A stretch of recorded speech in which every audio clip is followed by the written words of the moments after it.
धुळे शहरातील एकमेव ठिकाण म्हणजे गंगा टाइल्स सप्लायर शॉप। आमच्याकडे सर्व प्रकारच्या टाइल्स उपलब्ध आहेत। यामध्ये ceramics, oil tiles, floor tiles, vitrified tiles, steps and riser tiles, parking tiles, kitchen sink, sanitary ware इत्यादी।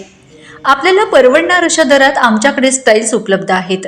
यासाठी एकदा अवश्य भेट द्या। पत्ता Ganga tiles supplier shop, 405 micro tower, Wadjai road, Dhule. Mobile number 70 574 83 849। आपण बघत आहात डिजिटल इंडियाचे डिजिटल न्यूज। ठाम मत मराठी न्यूज। नमस्कार। आजच्या ठळक बातम्या। धुळ्यात रिपब्लिकन सेनेकडून एसटी अधिकाऱ्यांचा प्रतिकात्मक पुतळ्याचे दहन। धुळे एसटी विभागातील कथित भ्रष्टाचार आणि आर्थिक गैरव्यवहाराच्या आरोपांवरून रिपब्लिकन सेनेने आंदोलन अधिक तीव्र केले आहे। धुळे जिल्हाध्यक्ष समाधान बैसाने यांच्या नेतृत्वाखाली आज एसटी महामंडळातील 3 वरिष्ठ अधिकाऱ्यांच्या प्रतिकात्मक पुतळ्याचे दहन करण्यात आले। धुळे एसटी विभागातील विभागीय वाहतूक अधिकारी सौरभ देवरे, विभाग नियंत्रक पुरुषोत्तम व्यवहारे आणि प्रादेशिक व्यवस्थापक विजय गीते यांनी आपल्या पदाचा गैरवापर करून आचारसंहितेच्या काळात परस्पर बदल्या करत मोठे आर्थिक व्यवहार केल्याचा आरोप रिपब्लिकन सेनेने केला आहे। या आरोपांची निष्पक्ष चौकशी करून संबंधित अधिकाऱ्यांवर तातडीने कारवाई करावी या मागणीसाठी गेल्या अनेक दिवसांपासून रिपब्लिकन सेनेचे आंदोलन सुरू आहे। आंदोलनाचा एक भाग म्हणून आज संबंधित अधिकाऱ्यांच्या प्रतिकात्मक पुतळ्याचे दहन करून निषेध व्यक्त करण्यात आला। यावेळी संबंधित अधिकाऱ्यांवर लवकरात लवकर कठोर कारवाई करण्यात आली नाही तर राज्याचे परिवहन मंत्री प्रताप सरनाईक यांच्या कार्यालयावर तीव्र आंदोलन छेडण्यात येईल असा इशारा रिपब्लिकन सेनेचे जिल्हाध्यक्ष समाधान बैसाने यांनी दिला आहे। ठाम मत मराठी न्यूजसाठी सोपान देसले, धुळे।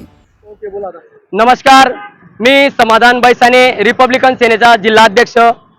मी गेल्या 2 महिन्यापासून भजन्या धरणे आंदोलनाला क्युमाइन क्लब जेल रोड येथे बेमुदत भजन्या धरणे आंदोलनाला बसलेलो आहे।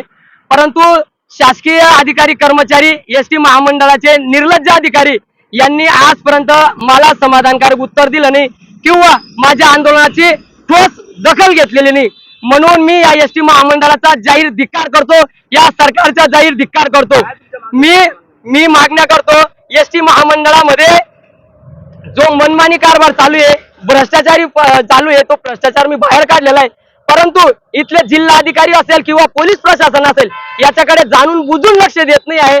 मी 2 महिन्यापासून आंदोलन करीत आहे तरी यांनी माझ्या आंदोलनाची दखल घेतलेली नाही आहे। यांनी पुरुषोत्तम व्यवहारे विभाग नियंत्रक यांनी जी काही आचारसंहितेत बदली केलेली आहे, एक सर्वसाधारण कोणी काही केलं काही डायरेक्ट गुन्हे दाखल करून त्यांना आतमध्ये टाकतात।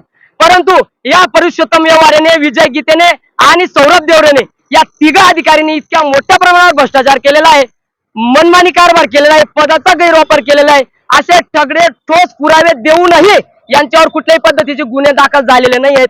यांच्यावर जर का गुन्हे दाखल झाले नाहीत तर मी समाधान बैसाने आज रोजी महाराष्ट्र राज्य परिवहन महामंडळ यांच्या कार्यालयासमोर त्यांचे प्रतिमेचं आत्मदहन केलेलं आहे। मी याच्यानंतरही जर मला न्याय भेटला नाही तर माननीय परिवहन मंत्री सरनाईक, प्रताप सरनाईक यांच्या ऑफिसामध्ये हे बॅनर घेऊन मी तिथे आंदोलन करीन आणि याच्यानंतरचा असा विषय राहील आमचा। महाराष्ट्रातील ताज्या घडामोडींसाठी पाहत रहा ठाम मत मराठी न्यूज। तसेच आमच्या चॅनलला लाईक, शेअर, सबस्क्राईब करायला विसरू नका।